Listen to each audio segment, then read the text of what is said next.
Let me introduce Professor Shihua Zhang briefly. Yeah, Shihua Zhang is a very famous bioinformatics in China. He published a lot of top journal paper, especially in single cell genomics. So we have some collaboration between his group and our group. So this year we invite him to join our journal as the editorial member. Yeah. So this year webinar the form. Yeah, this is the first time webinar series form. So today the talk title for Professor Shihua Zhang is Artificial Intelligence enables comparative single cell genomics. Now, let's Professor Zhang give our talks. Okay, thanks, Professor Huang. Yeah, it's my great honor to join the CBM webinar. And my name is Shihua Zhang. I come from the Academy of Mathematics and System Science. So can you hear me? So how to? No problem. Yeah. So how to?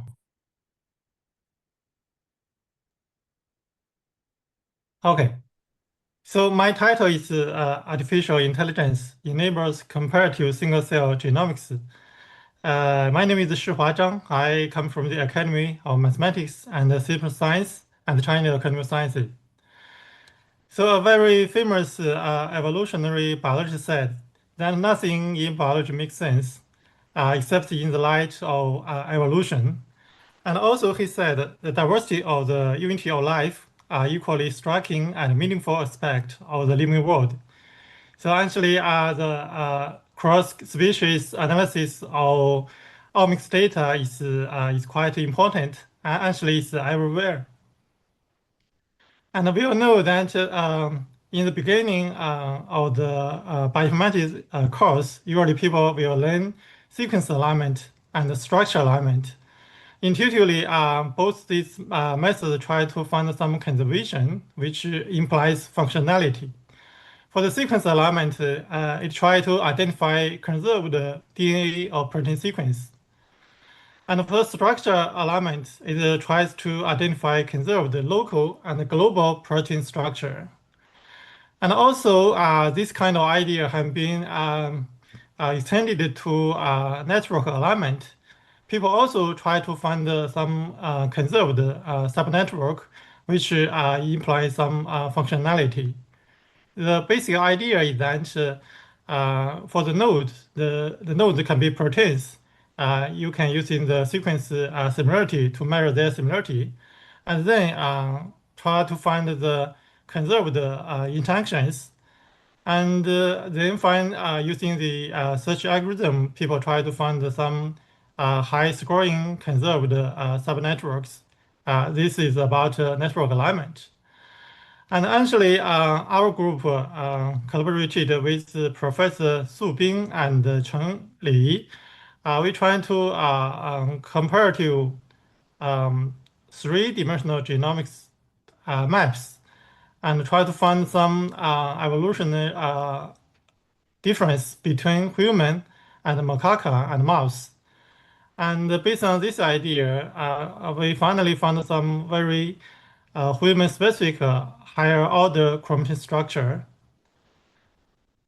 And currently, the cross-species analysis of single-cell transcriptomics data is an emerging topic. Actually, 7 years ago, there are two very famous papers. The title of these papers is, for the first one, is Conserved Cell Types with Divergent Features in Human versus Mouse Cortex. So the key idea is that they try to find some conserved cell types between human and mouse cortex. Another study is about cross-species single-cell analysis. And they use this technique to find some divergence of the primate microglial program. Actually, you can see that the comparative analysis of single cell data is very important. And this kind of study can help us to find the origins of cellular diversity and find some evolutionary mechanisms. And also, people can try to transfer some knowledge from model species to human species and other non-model species. However, this kind of studies have some challenges, especially for the data integration, cell typing, and comparison.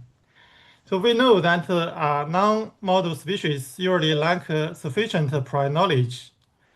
Also, the biological and technical factors hidden effective integration.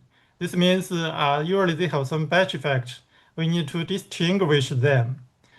Now also, we try to use some non-one-to-one homologous genes, which was caused by gene or genome-wise duplication. This means we need to address the unaligned features. So it's not aligned features. So it's very difficult. And based on this background, our group firstly developed a method called CAME. So we try to do cross-species cell type assignment and gene module extraction. And CAME is a heterogeneous graph neural network model. Firstly, we use the heterogeneous network to model the cross-species data. Given the reference species, we model is single-cell data. The node is cells and genes. And if a gene is expressed in a gene, we link them. And we also link the cells based on their nearest neighborhood. And we keep the features for each node. But for the across species, we link them based on their homogeneous relationship. And they may have multiple homogeneous relationship. And then we're using this kind of recurrent relational graph convolutional encoder to model this kind of data. And for the reference species, we also introduce the error loss with the known cell type labels. So this is kind of semi-supervised learning problem. And as you can see, there are 6 different graph convolutions in this model. And finally, we can adopt a heterogeneous graph attention to model the output and for the query species. So CAME can help us to do cell type probabilistic assignment of query cells to predict the cell types for these cells and align cell and gene embeddings simultaneously. And it can help to find the conserved cell type specific gene modules. To test this idea, we have collected many data. Finally, we get 649 data pairs. And firstly, we tested the non-one-to-one homologies could improve the prediction accuracy, especially for the ZBrush, since the ZBrush associated predictions for this species, they have many gene duplication events. So you can see, compared to the one-to-one mapping, the non-one-to-one mapping helps to improve the prediction accuracy. And at the same time, we want to highlight that this kind of heterogeneous neural network models do improve the prediction. As you can see here, we compared CAME with the other 5 methods, and the CAME can get very higher prediction accuracy compared to other methods. Especially for this zebrafish related prediction tasks, it improves even much more. And the CAME can show very superior accuracy for cell type assignments, and even for these very different species pairs.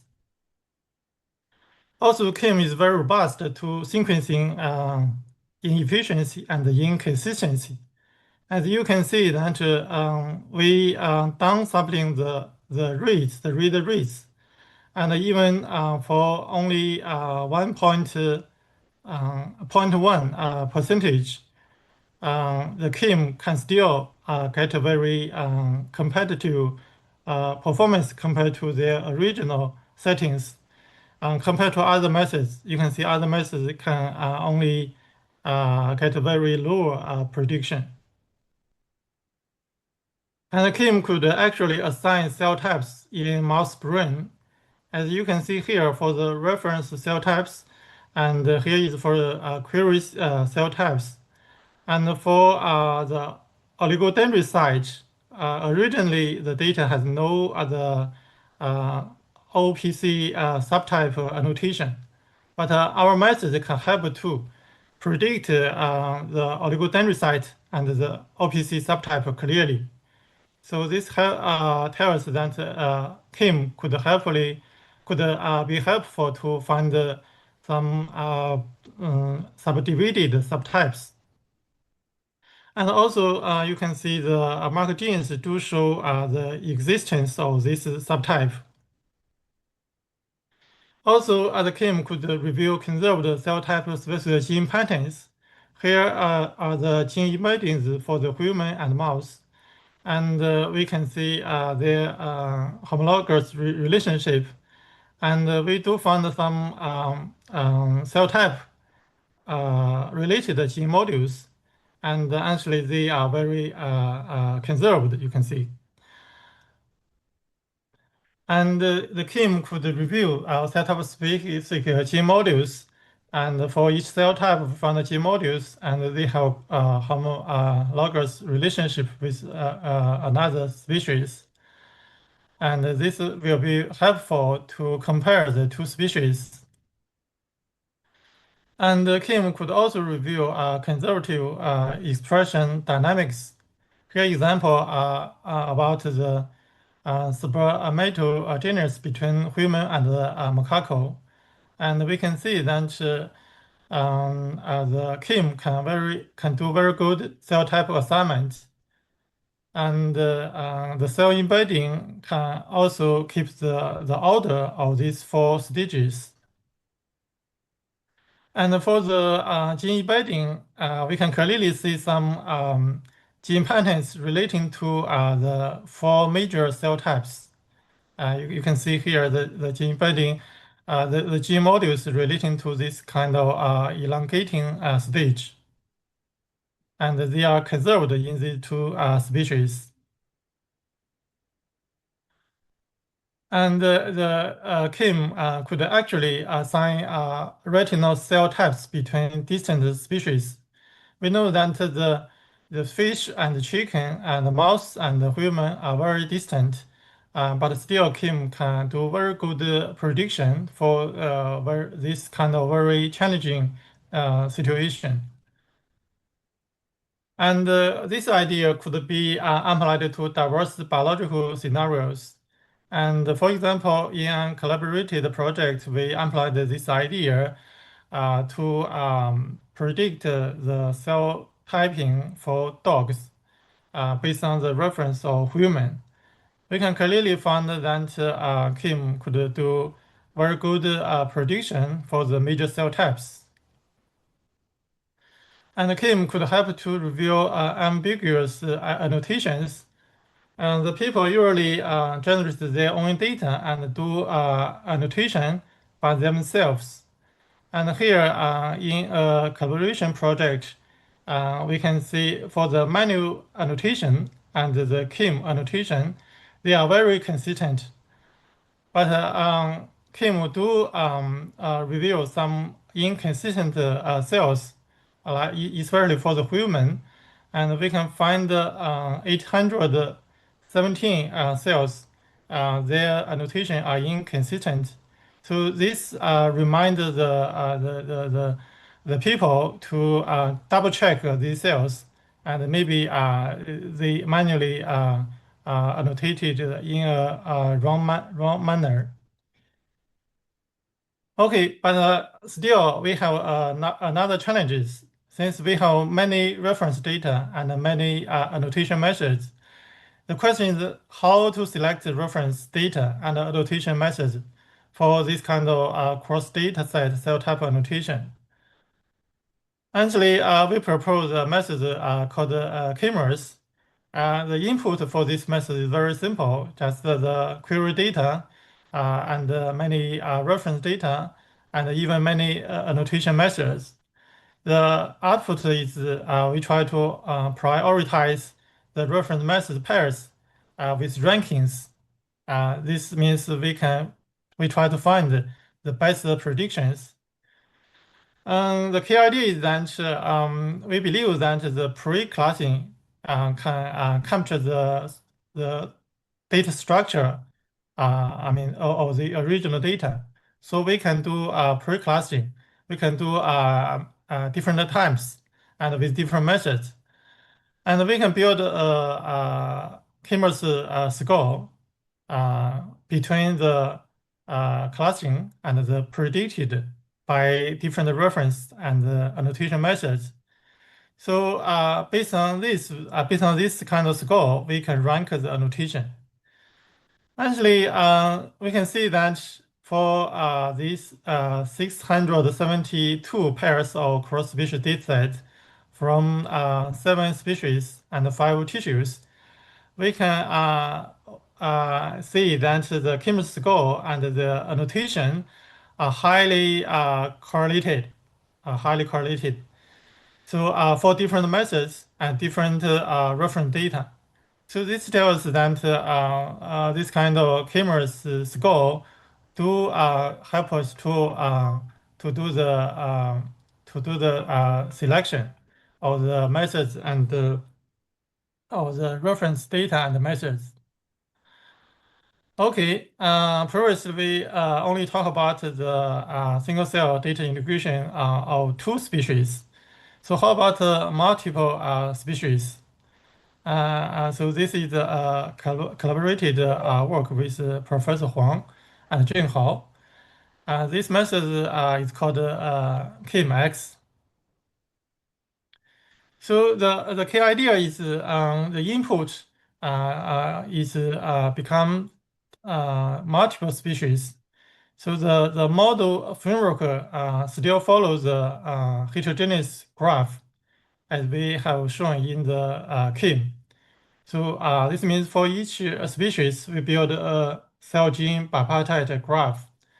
And for the different species, we connect them based on their many-to-many homologous relationship.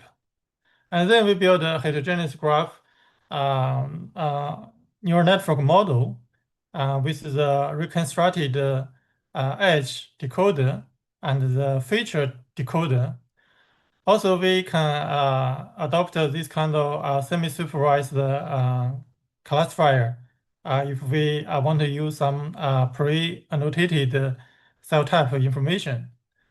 And this means CAMEX can do data integration, can also do cell type transfer. And we have applied the CAMEX to the liver dataset across 4 species.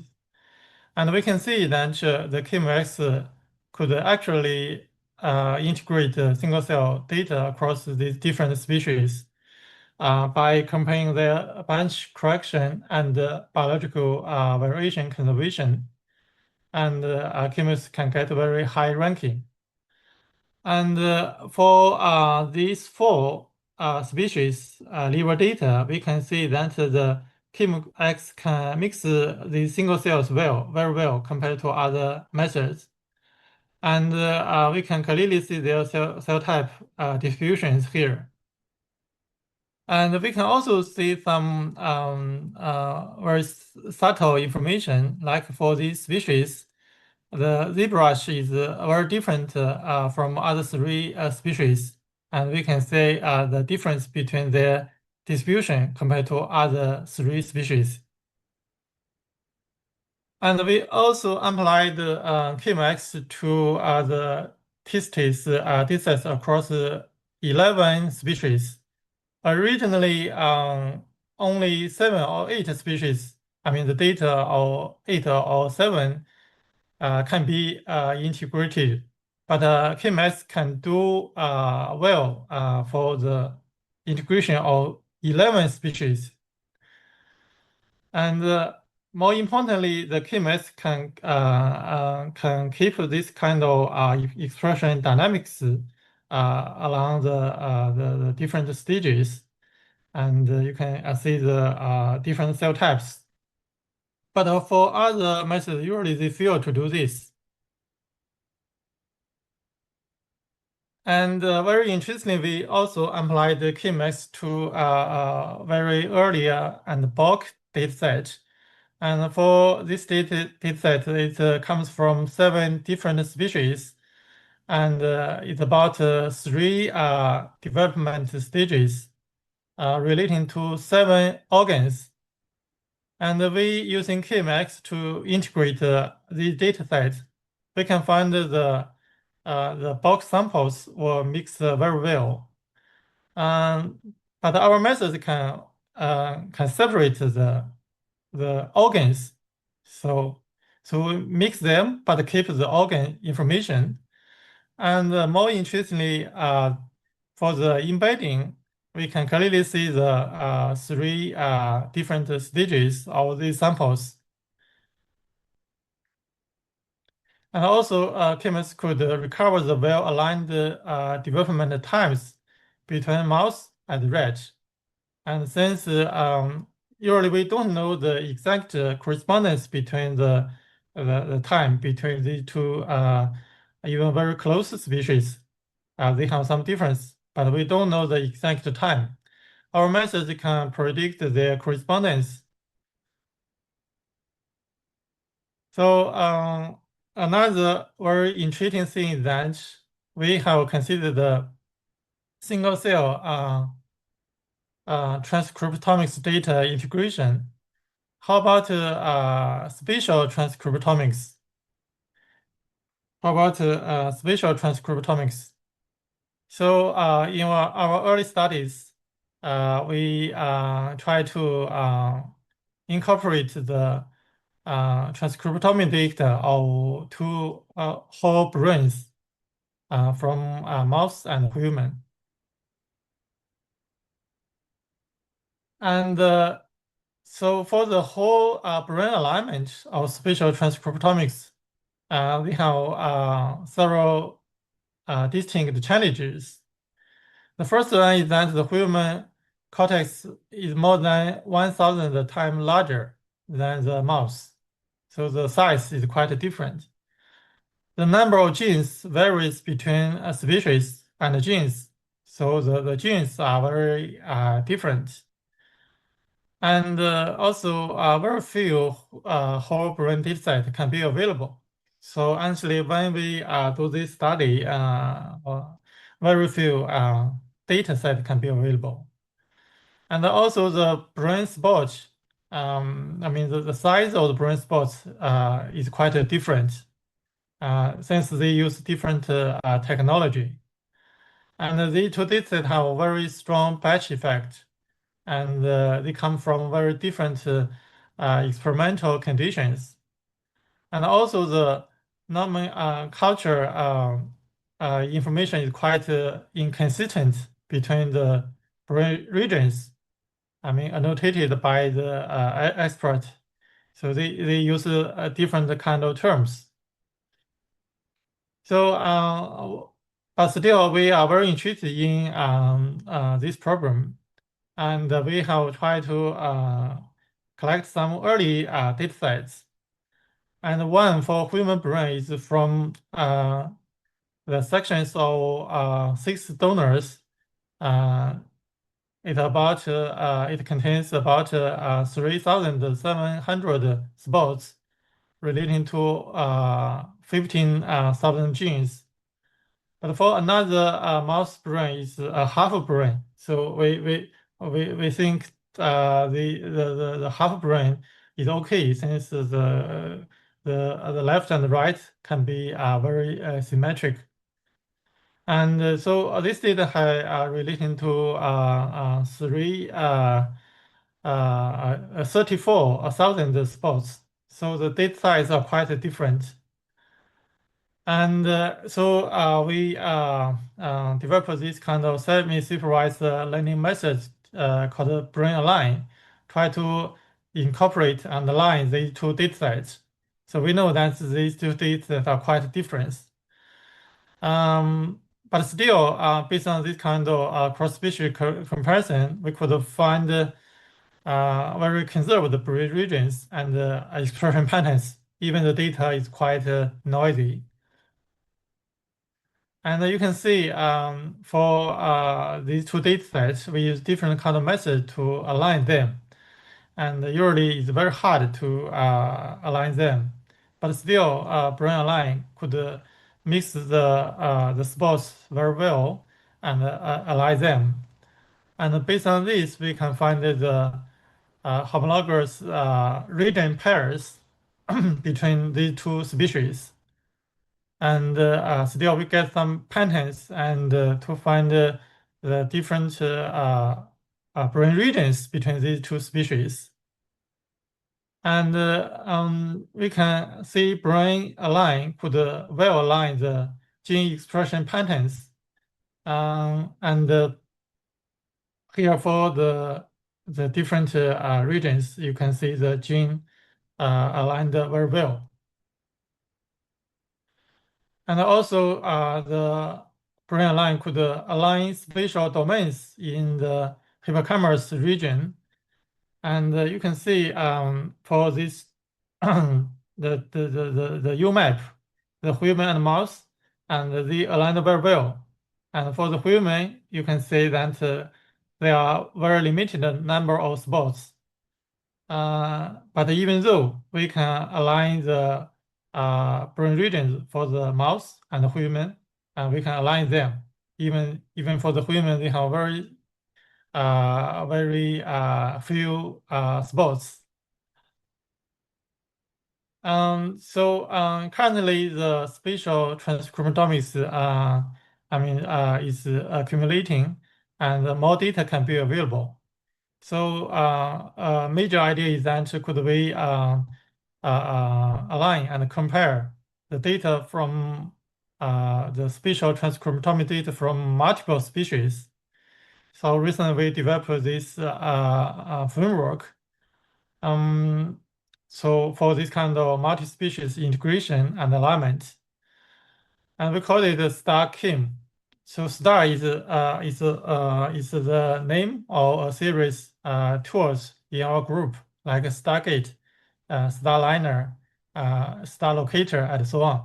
So here, Star and CAME is following this tradition, but we also keep this term CAME here. And the key idea is that firstly, we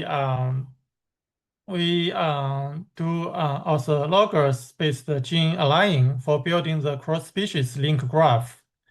So between the different species, we build the link relationship between their spots based on their orthologous information.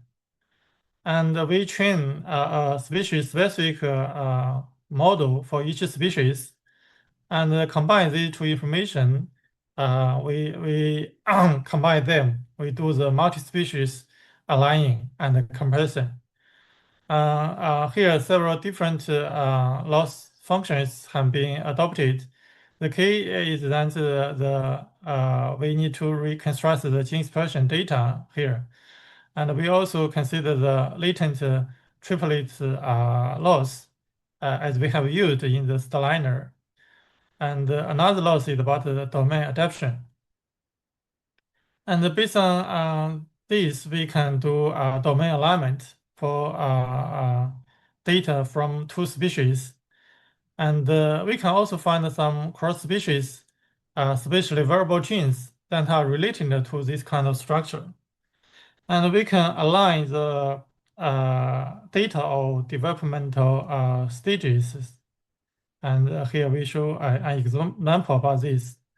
We can also do multi-species three-dimensional integration. For example, we have the data of the three-dimensional data. Usually, we have multiple slides, and we can align and integrate these multiple species data together. And STACAME could help to review cross-species conserved and divergent spatially variable genes. And compared to other methods, you can see the STACAME can well align different data, from different species, and find some conserved SVG. This means this kind of pattern have been found in these three species, and the genes are homologous. But we do find some divergent case. Lastly, I want to highlight that actually emerging trends for spatial analysis is about multi-omics data or among different species.